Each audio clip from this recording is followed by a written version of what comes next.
శ్రీ శివాయ గురవే నమః. ఏష ధర్మః సనాతనః. జ్యోతిష్య శాస్త్రంలో గ్రహదోషాలకి పరిష్కారం చెప్తూ శనివారం పూట హనుమంతుడికి సింధూరంతో పూజ చేసి సుందర హనుమాన్ మంత్రమును పఠిస్తే ఎటువంటి గ్రహదోషమైనా పోతుంది.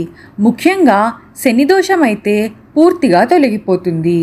తెల్ల జిల్లేడు యొక్క మూలములతో హనుమంతుని విగ్రహాన్ని తయారు చేసి దానిని నిరంతరం పూజించినట్లయితే వారికి ఆయుధాల వల్ల ఏ ప్రమాదము జరగదు. అలాగే ఉపద్రవాలు, ఉత్పాతాలు వారికి ఎదురుకావు. పుత్రపౌత్రాది సంపదతో అన్ని సౌఖ్యములు పొందగలుగుతారు ఆ సాధకులు. ఇది పఠించడం వలన ఎటువంటి వ్యాధులు, కష్టాలు, రోగాలు దరికిరావు. ఈ విషయాన్ని సాక్షాత్తు శివుడే చెప్పినట్లు ఉమా సంహిత అనే మంత్రశాస్త్రంలో ఉన్నమాట. సుందర హనుమాన్ మంత్రము అంటే 27 నామాల వరుస. ఈ 27 నామాల శక్తి సుందరకాండలో వ్యాపించి ఉంది అని శాస్త్రం చెప్తోంది.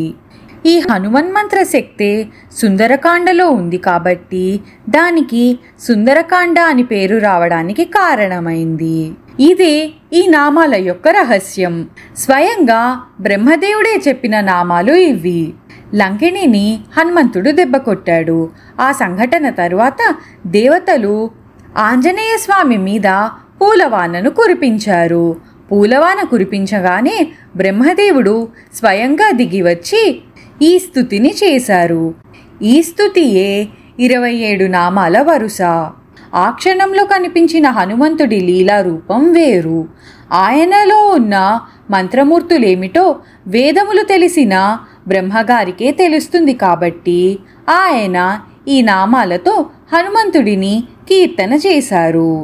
ఈ నామాలు పఠించడం వలన భక్తుల కోరికలన్నీ నెరవేరుతాయి. ఇది పఠించకపోయినా కనీసం విన్నా చాలు.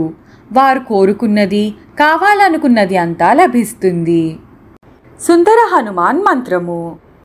హనుమానంజనాసూనుః వాయుపుత్రో మహాబలః కపీంద్రః పింగళాక్షశ్చ లంకాద్వీపభయంకరः ప్రభంజనసుతः వీరः సీతాశోకవినాశకः అక్షహంతా రామసకः రామకార్యదురంధరా మహౌషధగిరేర్హారీ వానరప్రాణదాయకः వాగీసతారకశ్చైవ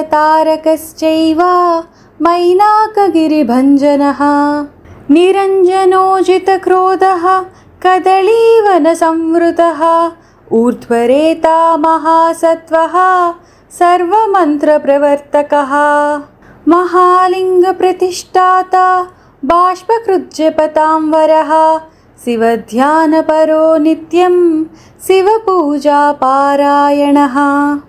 శ్రీ శివాయ గురవే నమః.